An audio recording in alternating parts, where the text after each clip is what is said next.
There's a new quest available today in Destiny 2, and Bungie is basically giving away free Adept weapons and the Chatterwhite shader. Welcome Guardians, in this video we'll explain everything you need to know.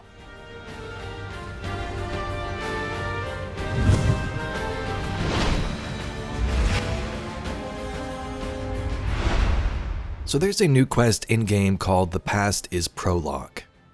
And it doesn't involve us slaying gods like we normally do, but winding down episode Revenant as we prepare for Heresy right around the corner. This is similar to Riven's Wishes from last year, a sort of mini-event quest where you complete different tasks around the game and get some rewards in the process. This was added by Bungie because there wasn't really much content planned for the end of the episode here, given they changed the structure of the acts around. So why not give some players some cool rewards? This quest involves Drifter and Eris Morn. To first begin, head over to the Drifter down by Ada and pick up the quest for yourself. The Drifter will want you to complete bento boxes. Gambit's always looking for guardians. You in?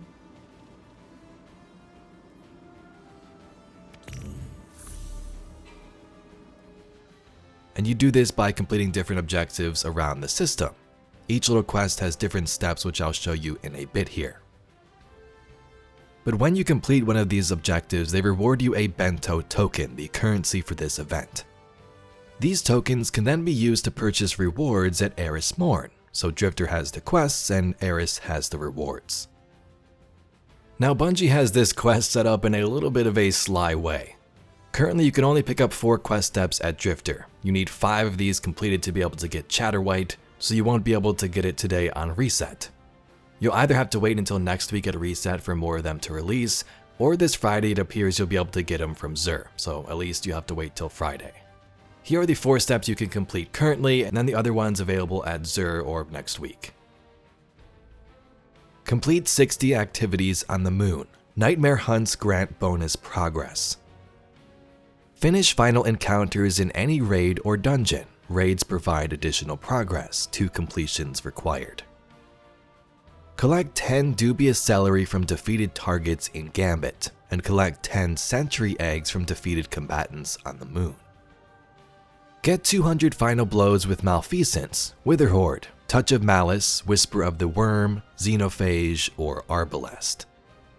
Personally, I think Malfeasance, Witherhoard, or Xenophage might be your best options for that one.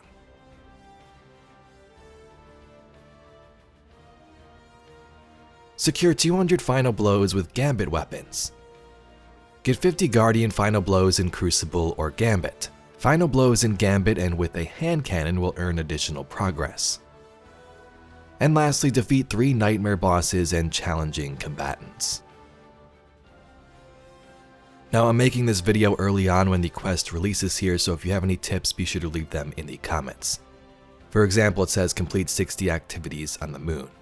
You could do patrols, public events, but as it said, Nightmare hunts grant bonus progress. I'm not sure what percentage each one grants. But once you complete the objectives, you'll get a bento token to turn into Eris Morn for a reward. Here are the rewards you can acquire. With 1 token, you can get 2 Ascendant alloys, or 2 Ascendant shards. 1 token can also get you an exotic cipher or 25 spoils of conquest, and you can do that 3 times. It also costs 1 token if you want a memento. Gambit mementos, Vanguard, Iron Banner, Festival of the Lost, Dawning, Guardian Games, and Solstice. And if you're interested in armor, there's Artifice armor for all 3 classes, which cost 2 tokens each. They all will drop with high stat rolls.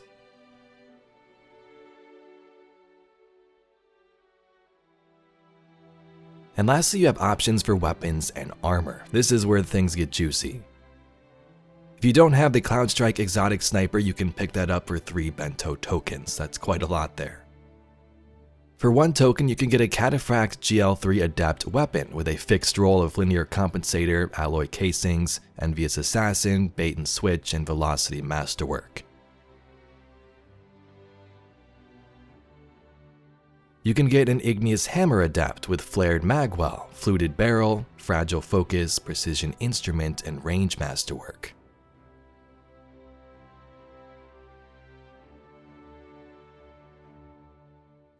You can get an Adept Horror's Least with Arrowhead Break, Accurized Rounds, Perpetual Motion, Kill Clip, and Stability Masterwork.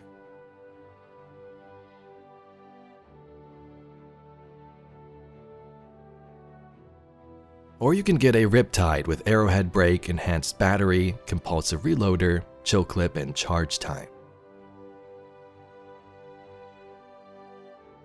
And that's not all. Once you've turned in 5 bento tokens, you'll gain access to something as precious and pale as the moon. The Chatterwhite shader from Destiny 1 is back from participating in this event, and you can get it after you've collected 5 tokens.